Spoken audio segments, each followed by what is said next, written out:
Excuse me, Mr. DJ. Hey, check this out. We got a great show coming your way.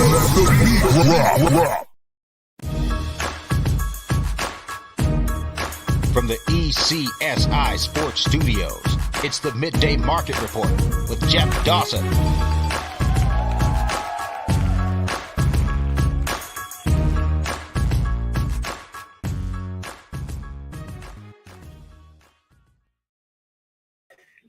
Good afternoon, sports fans from all around the globe. I am your host, Jeff Dawson, East Coast Sports Investors, and this is your Midday Market Report for Tuesday, March 21st, 2023. Hopefully you survived the carnage of the March Madness. I spoke at length to anyone that wanted to listen. Expected a lot of carnage this past weekend. We got it. Expected a few number ones to potentially go down. Not the way that I thought they would, but they went down. And I said the start of this week, part two, there might be a couple more, but I think when we're looking at this after Sunday night, when the dust settles, you're going to have your two number ones, which all along we said Alabama and Houston. And I said maybe a two or a three, and I still sticking with UCLA. And then you could have a wild card, a 4, 5, or 6, or something of that length. In my first bracket, I did 3, but the first one's always the key one. My final 4 was Alabama, Houston, UCLA, and Tennessee. And when I did it, I cringed because I thought Tennessee could lose in the first round. They're hanging around, and they got a nice draw. You know, they're right now 5.5-point favorites against Florida Atlantic. Then we start the show with my good friend and colleague, of course, Mr. Pop Dibiase, the real OG on Twitter. Florida Atlantic is a damn good team. And you know, Tennessee was hunting the first couple of games, and now they got the bullseye on their back. So if they think they're going to sleepwalk through, you know, just ask Arizona how they did against Princeton. And then again, Princeton just did an ass smacking of Missouri, which is a shocker there. But anyways, it's that time of the week. Let's bring him on, the one and only Mr. Pop Dibiase. What's up, world? What's going on? I hope everybody's feeling good, feeling great. I would say this. It was a good weekend for me, somewhat in college basketball. We didn't start off great. I'll keep it real. And Saturday was absolutely awful. Kansas. Who else messed me up big time Saturday? Oh, yeah, Duke. Duke, the most overrated situation in college basketball. They go and beat up Oral Roberts. Oral Roberts was 30-4, and Oral Roberts was hella good. And I was believing in Oral Roberts. I literally had the guys going all the way to the I had them going all the way to the Elite Eight, Jeff, on one of my brackets. That's how good I felt about Oral Roberts, because Oral Roberts had the star of their team a few years back with Atmos as well, too. So pretty much I felt like we had a good situation with that. But then Duke comes out, blows off the doors. They show off these great freshmen.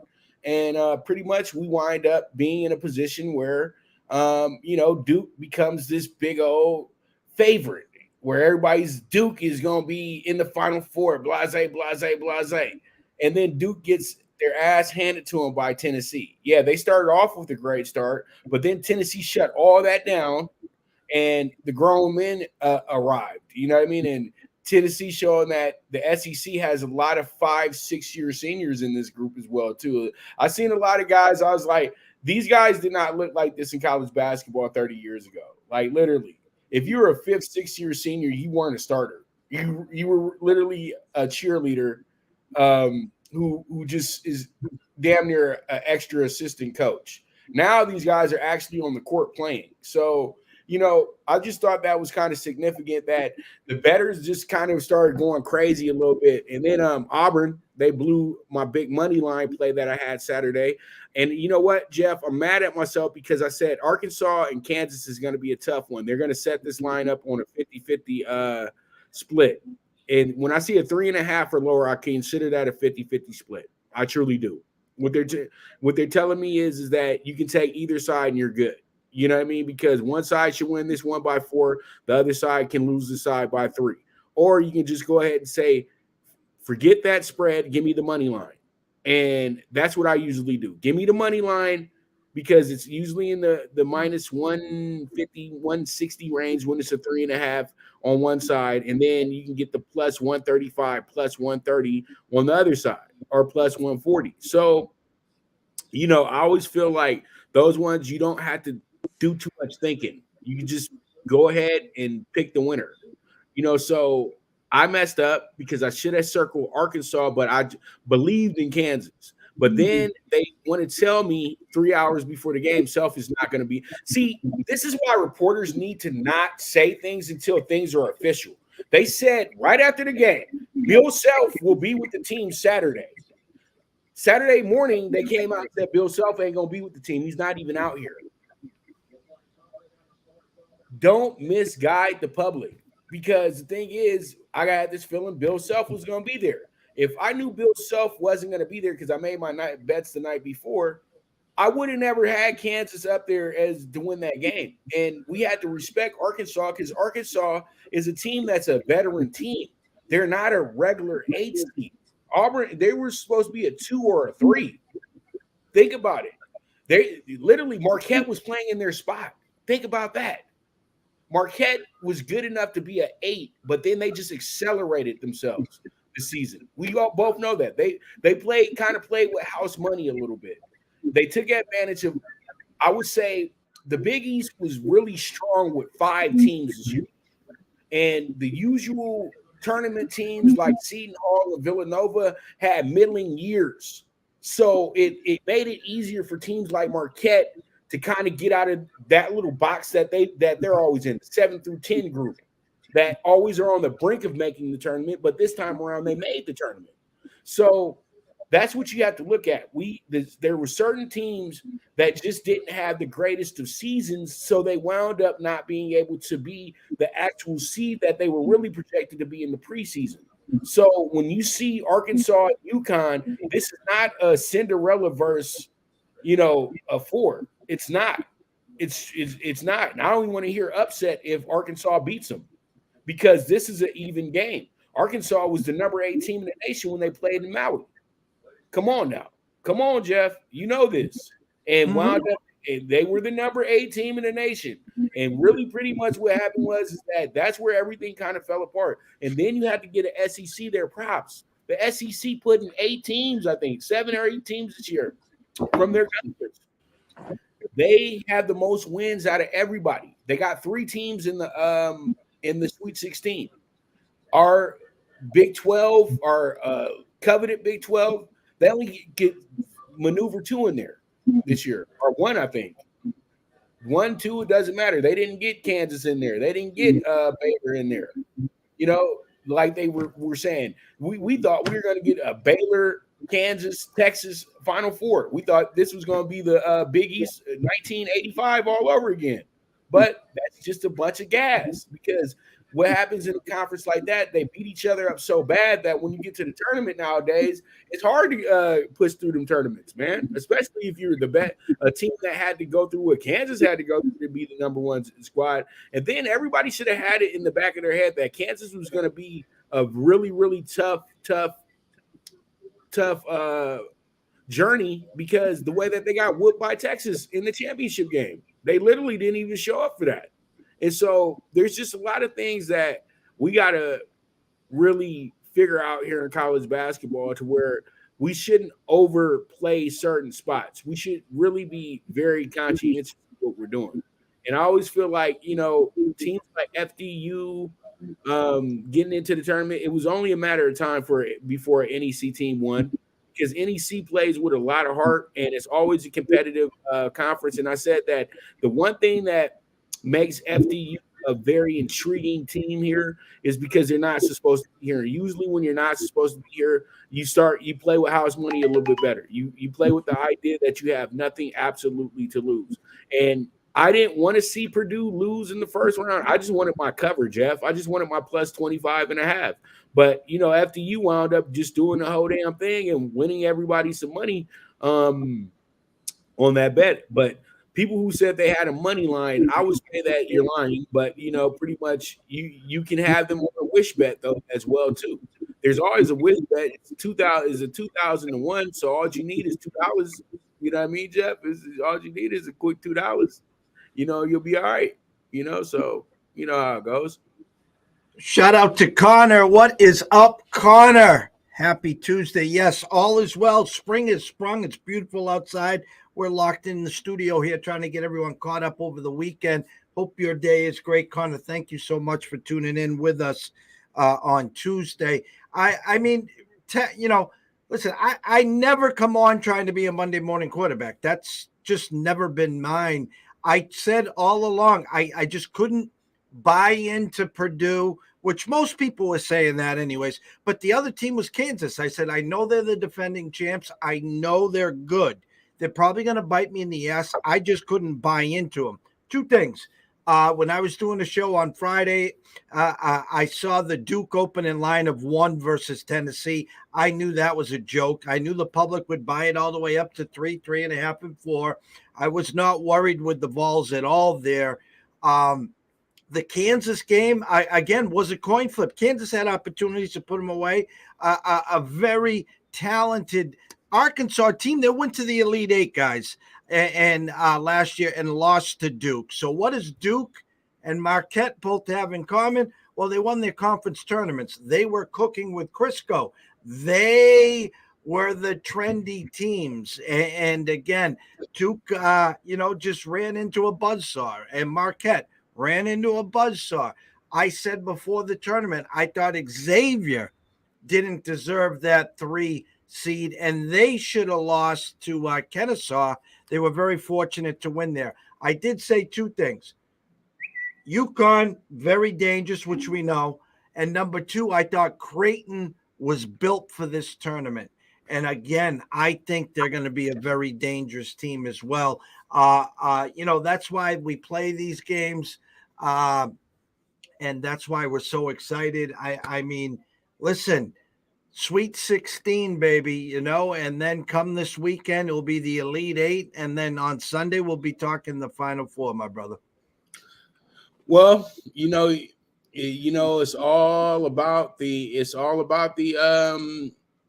TV, and that pretty much we got the Garden in full effect. We got T-Mobile Arena. We got also whatever arena they playing at in Kansas City, and then we have the good old Louisville Yum Center for Kentucky. So we have some great venues as well too. But we know all eyes are. We know that the love affair will be with the Garden, and it's just like I felt like they could have put a better bracket together for the East.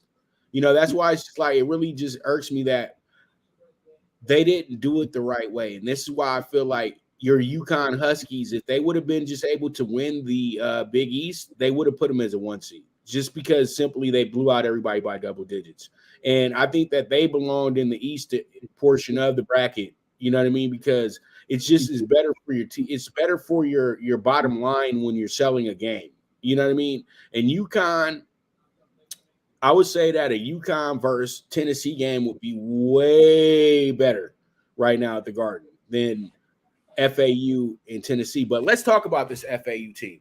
I have no issues with what that guy did at the end of the game. Seriously. Let's cut out the whole that's an NBA rule where hey, you don't score a bucket, you don't do this. No, this is college basketball. The greatest FU sport of them all. I dunk on you, I knock you over, I run down court. I don't care. You're not my friend. I'm not here to be your buddy. This isn't the okay, we're beating them by 8, so I'm just going to go ahead and dribble it out. No, the guy knows that this is going to be maybe the only time I'm ever going to get this opportunity to do it. Let me finish this with an emphatic 360 jam because our school has never done anything outside of being in a conference tournament. That was a celebration of progress for Florida Atlantic. And it's okay to be the villain here in college basketball. I don't know why everybody said, oh, now they're the most hated team. Why? Because they beat up on a school that they were supposed to beat up on. FDU knows that we're not supposed to go past Thursday. Friday. They were looking at each other after the game like, what the hell do we do? Come on. They didn't even know what to do. So let's not play this game like FDU had a shot. Because they didn't. You know what I mean? They played hard, they played well, but FAU is a team that won 32 games and nobody spoke about that. People were more talking about Charleston and Oral Roberts. FAU at least plays in what we consider a mid-major conference. You can take a Conference USA team and put that Conference USA team against the worst team in the ACC. They'll beat them by 20. Come on, Jeff, you know this. You put them against an AAC school, worst school in your division, Conference USA, they'll beat them by 20. Conference USA used to house Cincinnati, Marquette, Memphis, Tulane. They had real schools in the conference. The conference is taking a step back from what it used to be. But at the end of the day, FAU is a team that you have to kind of take seriously. They're athletic. They play with a good style, and they play with more of a pro style than anything. And this will be a tough game for Tennessee because Tennessee got to play against a bunch of puppies last time out. And then they played against kind of an inferior Louisiana team that I kind of felt like fell into the tournament because they weren't, to me, the best team in the Sun Belt. I felt James Madison had that title was the best team in the conference. So, I wasn't surprised that they were able to have a great game with Tennessee but fall short. But Tennessee beating Duke was really a surprise to all of us. You know what I mean? Because Tennessee's a choker. Yeah, they got good players. They're good, but they just don't know how to finish games. We all know that, Rick Barnes is somebody you really can't trust in a big game situation. But let's just say this. Tennessee and Duke wasn't a big game. This is a big game situation. And from looking at how they're approaching this line, everybody's approaching this in a spiteful way, Jeff. How you are the 65% favorite, 5.5 already. You're treating FAU like they're Fairleigh Dickinson or somebody. You're treating them like they're coming from the AEC or something. They're coming from a just as tough conference as they're just a couple levels behind the SEC. And they could probably beat the 4 worst teams in the SEC right now. Let's keep it real. So this is a real game for Tennessee. And I think that this game, I circle it as my game of the week, to be honest with you. And I guess that just is kind of saying that I want to be a little different this week. I love FAU this week. Because, see, when I coached, I was kind of in that same mentality. I don't care. We're gonna keep scoring until it says 000. I don't care what gentleman stuff that these unwritten rules that you guys run to because your favorite team is losing. No. We're gonna do what we want. We beat you, okay? And we're gonna show you that we beat you. And I think that's something that I like the whole villainry. You know what I mean? We talked about Dylan Brooks earlier, so that's how I'm feeling right now about that game. And I think that we have ourselves a very, very good spot right there. But then I look at the Princeton Creighton matchup. Princeton could be, Jeff. I'm not trying to jump the gun or anything, but they're not your regular 15 seed. St. Peter's was a 15 seed. You know what I mean? St. Peter's, but St. Peter's had a great season too. And Iona was a tough out, you know what I mean, at the end of the day. So, my Metro is a tough conference. We all know the Metro has been able to have success in this tournament. We know that.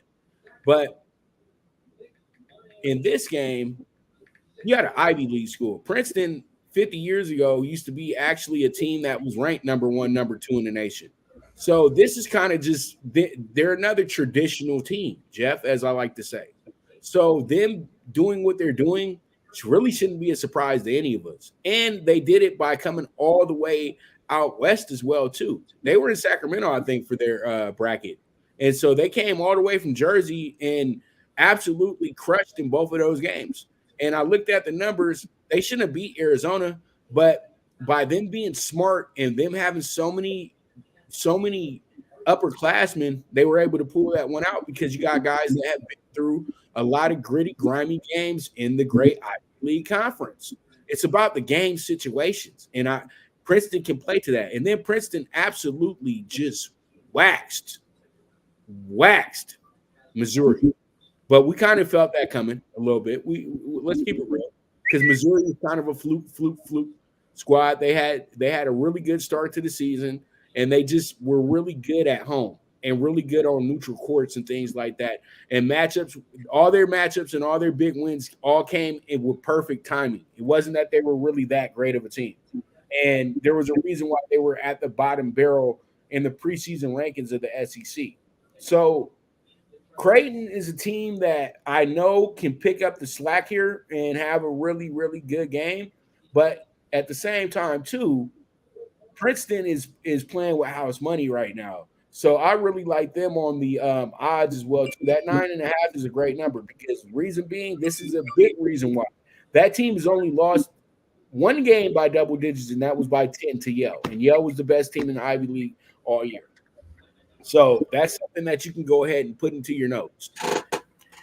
I want to talk about a couple other things, but I'm going to stick here for a minute because, I'm just looking at the numbers here. And listen, you talk about the chalk sandwich and Alabama versus Houston in the championship game. And this the team called Texas that might have something to say here as well. Creighton is now up to 10 in some spots. Alabama 7.5. And I'll tell you what, if anyone has not watched San Diego State, listen, they can wreak some havoc there. The under-over only opened at 138. It's down to 136.5 in some spots. San Diego State can play some damn defense. Now, I know, this Alabama team, they put up 90-plus game one. Brandon Miller didn't score a point. Something's going on there, and it's more than just a little nagging injury, in my take on it. But again, listen, I'm not here touting myself, and I know the Sasser injury and this injury. And listen, I've watched a lot of basketball in my life. I'll go back to the Elijah Drexler days with Houston. All right. No, Kelvin Sampson doesn't get enough credit when it comes to the coaching in these tournament games. Pops, you watch this damn Houston team, and I'm not saying this tongue in cheek either. They're men playing amongst boys. Yeah. And my thing is like this. It's like a day where they may not be feeling it, like that Memphis day. They can be beat because they are grown men. But the biggest problem with them is there's a reason why they still stuck in college. They're great, but they're not NBA great. They're not NBA guys. That's the whole thing. And so pretty much you can always have elite teams can always compete with a Houston. They're great because the thing that sets Houston apart is Kelvin Sampson. Kelvin Sampson is doing what a lot of coaches that went through the big college carousels of the Oklahomas of the world. He was in Oklahoma. And where did he get in trouble at to where it messed him up at? Indiana. He went to Indiana, a blue blood. And so sometimes when you come from a blue blood and go to another great program like Houston, but they're not in a great conference, then you can get the most out of that team. You know what I mean? It reminds me a lot of when Tubby Smith went over to Memphis, you know what I mean? And went to all the places he went to after Kentucky. He did a great job at all those places. But, that's what separates them from the rest of the pack, is that Kelvin Sampson is that much of a great coach. And Kelvin Sampson said, you know what, I'm not leaving Houston because Houston has a lot of resources. And there's no point in leaving Houston because they're very invested in basketball. They're more invested in basketball than they are football at that school. So him sticking around and improving upon the team, it's almost like that's what's needed, because some of these coaches just don't need to be at the big programs to be, these really good coaches. Sometimes these big programs have way too many expectations. That's why Shaka Smart didn't work at Texas, because Texas had a different expectation than VCU. And Marquette had the type of expectations that VCU had when he got there. Just get us to the tournament. That's all we asked for. We just want to be competitive in the Big East. Texas is asking for things that just can't happen. You know, they supplied you with the resources to go get the best recruiting class 2 years in a row. All those guys, all you did for those guys was get them was just be a bridge for them before they got to the NBA. And literally, sometimes they look at how players are playing in the NBA with these coaches, and if they're not playing well, they say that, well, literally, you just were running a factory. You were kind of running just a pro factory over there, and you didn't really coach anything because none of you guys really improved upon anything before when they went to the NBA. So I think Houston is a team that you can bet on. You can trust to win this national championship. But the way that they were slacking in that Auburn game, I was like, you can't do that with UCLA. You can't do that with UConn. You just, and you know this, you can't do that with UConn. You give UConn a 10-point, you give UConn a 10-point advantage over you, lights out. You know what I mean? Because that gets those guys excited. Same thing for UCLA, but UCLA blew a 10-point lead against Northwestern. So, you know, but Northwestern is a monster of a team, though, at the same time. They coming. Well, it's funny because, you know, listen, go back on my shows mid-November, November, started December. UConn 14-0, number 2 in the country, beat Oregon by 30, beat Alabama by 13. I told everyone, just pump the brakes, please. Okay. I said, tongue in cheek, of course. You know, I know this team better than Hurley. Coach Hurley knows this team. Season ticket holder, 2 daughters, UConn, 1 graduate, 1 a freshman. They were way ahead of where their expectations were. Were they loaded? Yes, they were. Are they long and strong? Yes, they are. Are they deep? Yes, they are. Okay, but then again, they hit the hiccups at Xavier, at Providence. This is called the Big East. You and I obviously not understand this. The Big East is a war. Every time you go on the road, expect to lose. Anytime you win, it's a bonus. And then they got their rhythm back. But I said this well before the tournament started.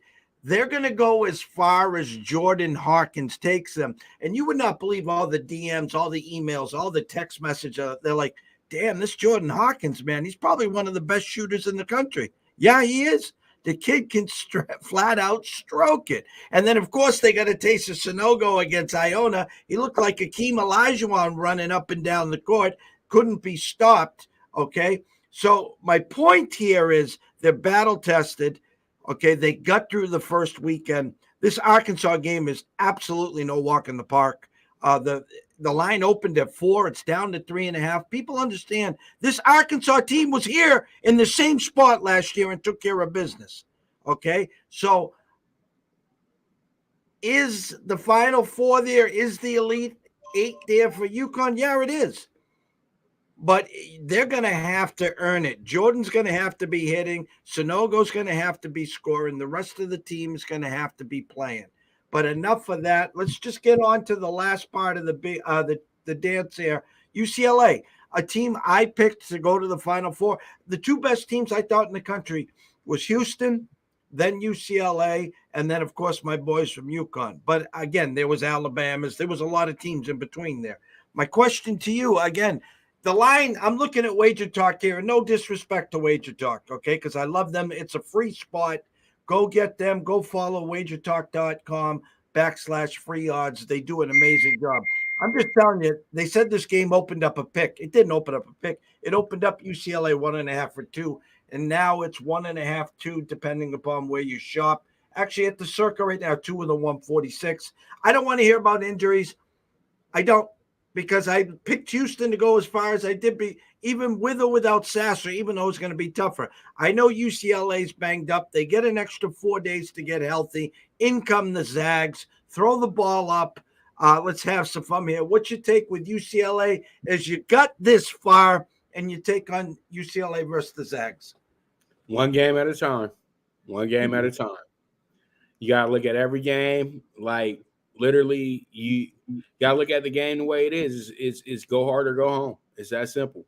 And UCLA right now is probably the best that they possibly can be. You got two seniors, leaders in Tyga and Jaime that are just exceptional.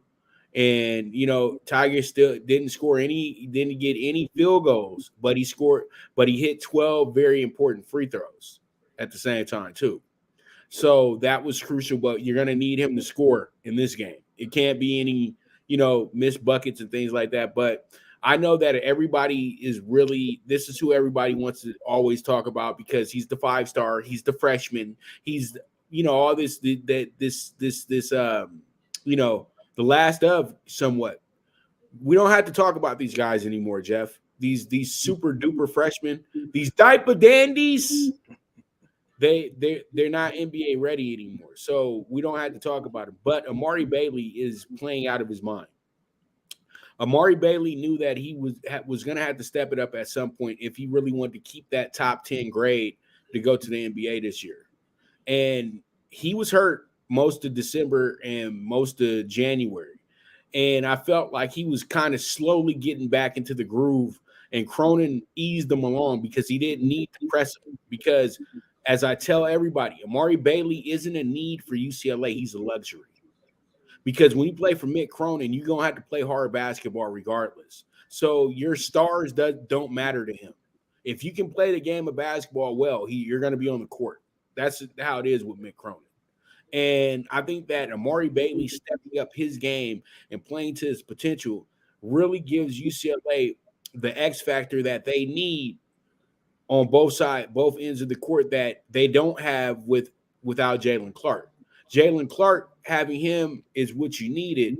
But when you have Amari Bailey waiting in the wings, who's literally the same player, but a little bit better offensively, that's why you got a luxury. And I feel like as long as he stays healthy, as long as he keeps his mind in the game, UCLA should be good. But these next 2 games before you get to the Final Four are going to be difficult. They are going to be difficult. We already knew that the West was the bracket of death. And you saw what happened to Kansas. And I told people, and we talked about this last week when we looked at the bracket, I said, this might be the one bracket that doesn't have many upsets. It doesn't have it won't have a double digit team upset anybody here. And pretty much that's where we're at right now. And as you can see, Arkansas, a team that could have been the 1 seed of the West or the 2 seed of the West if they would have did UCLA righteous, but this is a tough bracket, and UCLA has a grudge match game with Gonzaga that a lot of us are going to be it's probably going to be the most bet game of the week. Let's just keep it real. I know that, all these books have different numbers and things like that because I follow John Ewing on BetMGM a lot, and he always puts out the numbers and everything like that. And pretty much right now, the 3 games that he had up there were Tennessee, FAU, Kansas State, Michigan State, and the other was, I think it was the Creighton Princeton game. So those are the 3 games taking the most action right now over at BetMGM. We got 70% of the action going on UConn, 66 going on Princeton, and then 63 going on Miami. Now everybody's in love with Miami. That's hilarious because they got 63 on Miami, but earlier it was K-State and Michigan State as the most bet game. So I look at this and I say to myself, as long as Mick Cronin keeps these guys focused and keeps them humble. See, that's what's so great about Mick Cronin. He doesn't let them fall for the BS that usually coaches get in love with. And so that's why this team has been able to move forward the way that they do. And they just got to be strong dudes. And I have a little bit of an insight on what's going on over there. Mick Cronin don't mess around, bro. He's not a coddler. So that's really good that he was able to keep Amari Bailey still in tune with the team because there's a lot of distractions around Amari. It's not Amari himself. It's the people that Amari is related to at the end of the day. They're not bad people, but, they're looking for more attention than he is. You know what I mean? And, when your mother is like almost a model or something of that nature, it's in the new world that we live in, nobody has any respect. So pretty much a lot of times she's done the right thing where she's kind of went dark. So she's not showing off too much and not being a distraction. And that comes from Mick Cronin having a nice discussion with you about that as well, too. Think about that, because Mick knows what it takes to really get to the NBA.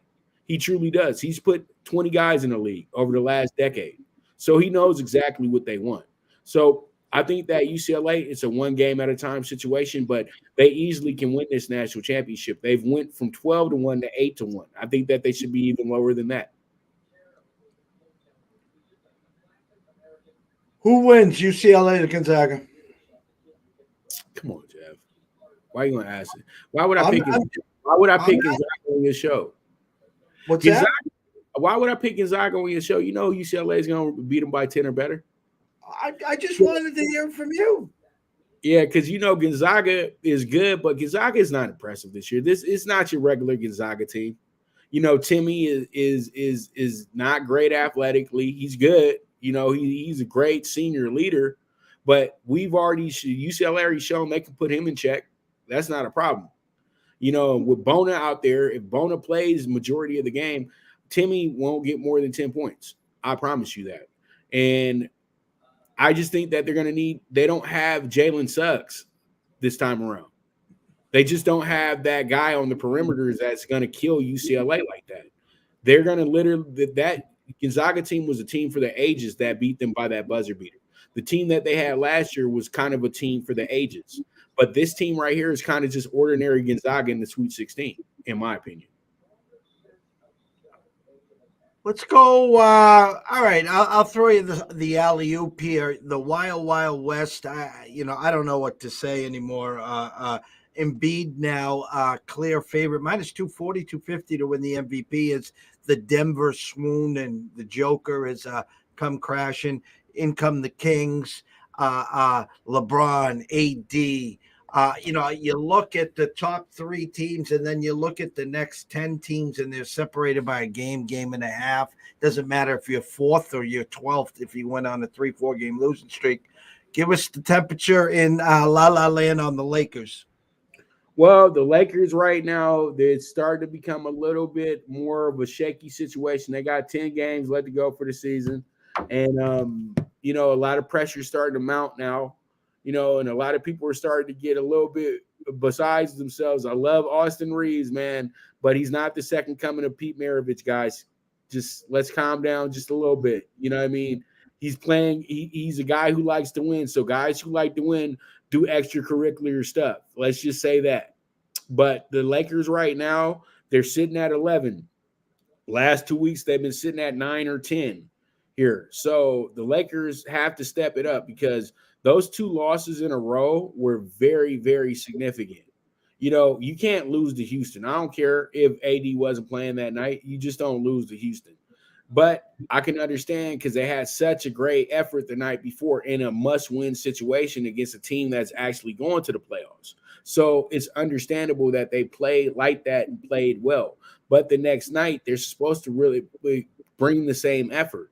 So losing to Houston was significant, because it messed them up to the point to where they had to win that game against Dallas on Friday. They wind up losing that game because Dallas is pretty much right now was going through kind of the same thing that the Lakers are going through. And the Lakers had a game that they could have won there at the end, but they just did not close the show. So the Lakers win that game. The Lakers are actually right now 36-36. If they are 36-36 right now, they're actually ahead of Dallas. You know what I mean? They're actually in the 7 hole. But what's good for the Lakers is they're only a half game out. It's okay. It's okay, because the Lakers don't play again until Wednesday, and then Oklahoma City plays tonight. Minnesota got a great win yesterday as well too. So it's a log jam. My end point with the Lakers right now is finish 7-3. You got 10 games left to go. 7-3 gets you in the playoffs. Because I'm gonna keep it real with you, Dallas is gonna fall apart soon.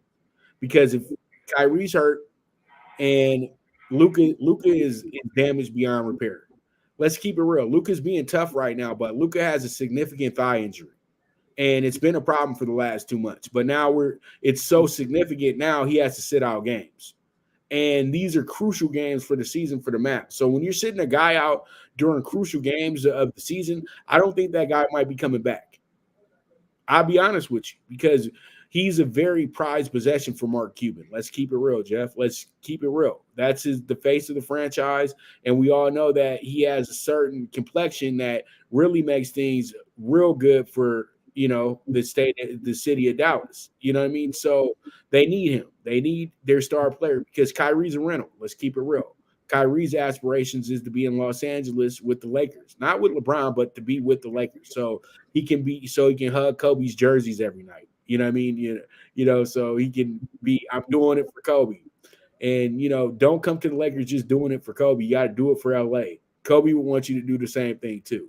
So the Lakers are a team I feel like has so many close losses this year. I did the math. I said if the Lakers were 6-6 to start the year off and not 2-10, the Lakers actually would be would be probably the 2 seed right now. They'd be in the same position as Sacramento. So the Lakers really are one of the better teams in the Western Conference. It's just that the way that the ball keeps shaking, it's either a 50-50 spot from every night. And they're in a position where teams are when they're 50-50, right, Jeff? Is because pretty much,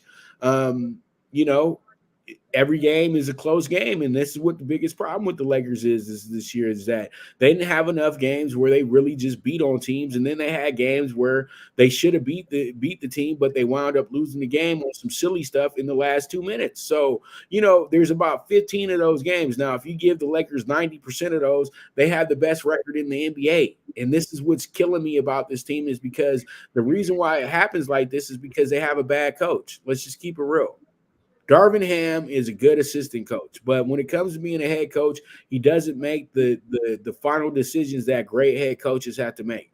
He kind of just lets them choose what they want to do, and that's not coaching. That's just being somebody on the sideline with their arms folded, and I feel like he's making a lot of mistakes right now. Hachimura needs to be playing more. How is a guy averaging 8? You put him in there 18 minutes, he gets you 10 points. You put him in there 16 minutes, he gets you 13 points. He gets you 5 rebounds. He's a guy who's very sufficient when he's in the game. Why doesn't he get more time? Lonnie Walker, a guy that's automatic 10 points whenever he enters a game. Why isn't he getting time? Why are we catering to Austin Reeves so much? And why are we catering to Malik Beasley? Malik Beasley's good, but he's a streaky player. So why are we putting him in the game so long? Because literally I've seen him have one good game with the Lakers. And the rest of the time I'm just 1 for 7, 1 for 8. We were getting this with Westbrook. What's the improvement with this? You know what I mean? So, I'm not dogging Malik Beasley because he's a good player. He's a great shooter. But at the end of the day, don't gas up these guys so much. Put in the guys that are actually helping you win the game at this point, and not just guys because you traded for a certain spot and you feel like you obligated to give them time. Everybody has to earn their minutes, and that's why he's still kind of a very green head coach, in my opinion. Shout out to Billy Hewlin. Lord have mercy. You are missed, my brother. Give Rebecca a big hug for us. Roll Tide. You can roll all you want. Good effort so far. I think you'll sneak by this next game here. What I got you at right now? 7.5. Yeah, you guys will get by San Diego State. I think you'll face Creighton. Probably be about 4.5. That'll be a good game there. So God bless you, Billy, and your family. Give Rebecca a big hug for me, will you? All right. I have to ask you this. And I'm not being a wise ass here. Any animosity with how Trey Turner is doing in the WBC, and give us a little temperature on the Dodgers? You know what? There is no animosity towards Trey Turner because Trey Turner was not a Dodger that was drafted by the Dodgers. He was a trade. He's a part of a trade.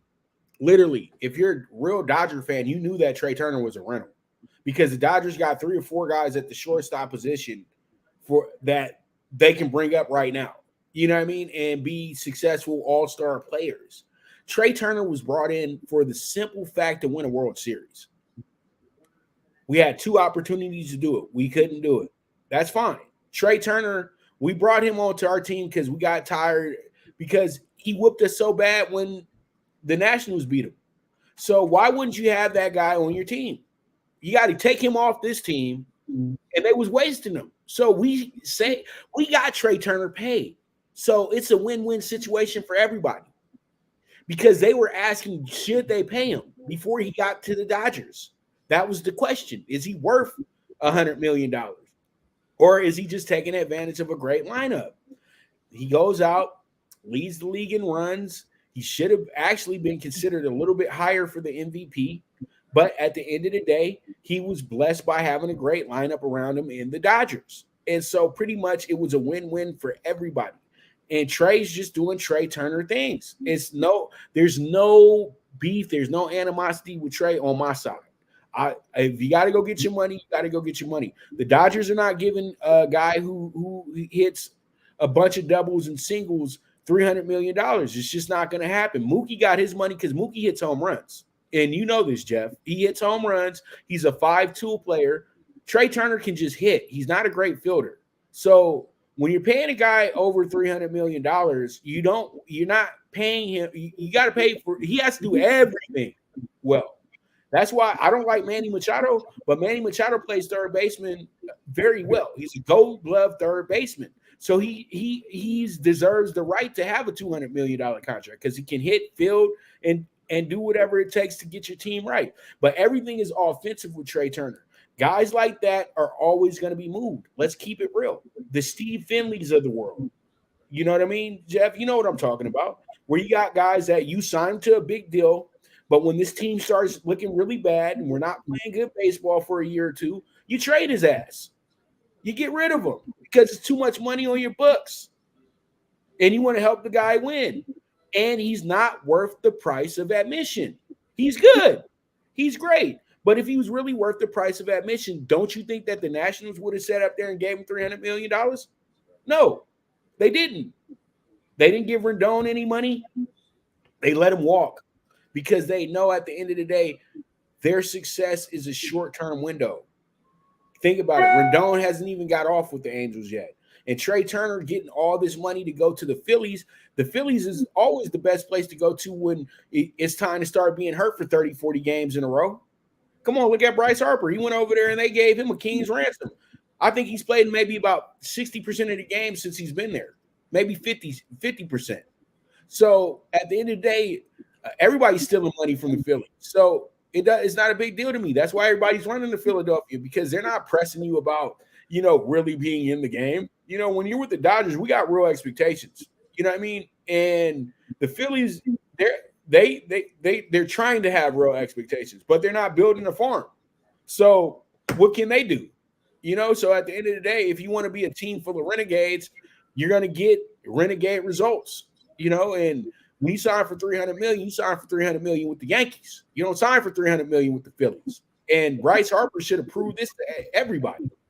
You know what I mean? So at the end of the day, him and his great agent, Mr. Scott Boras, went ahead and just robbed the bank again. And the Dodgers were not going to fall for it. And we all know the Dodgers and their relationship with Scott Boras. This has been happening for the last 20 years where Scott Boras overcharges the Dodgers and the guy walks because the guy never wanted to be with the Dodgers. The guy never wanted to re-sign with the Dodgers in the first place. But we'll give you an opportunity to bring him back. But we were never going to sign that contract anyway. Sounds a lot like a guy I remember very well, J.D. Drew. I know you remember that. Ish. Because J.D. Drew got 120 from the Dodgers. And then he had an opt-out within 2-3 years of that contract. Next thing you know, his ass was over in what was it? It wasn't Philly. It was with your guys, with the Red Sox. He goes and signs a big monster deal with the Red Sox, which was absolute whatever. Because J.D. Drew was probably one of the most overrated players ever. You know what I mean? They just paid him a lot of money because I think his name was J.D. Drew. He had a good selling name. Next Tuesday at this time, we're going to be talking about the Final Four. We're going to be talking about the weekend. We're going to be talking about the last stretch in the NBA. Lakers in, Lakers out, the health. And we're also going to be talking about the start of the regular season.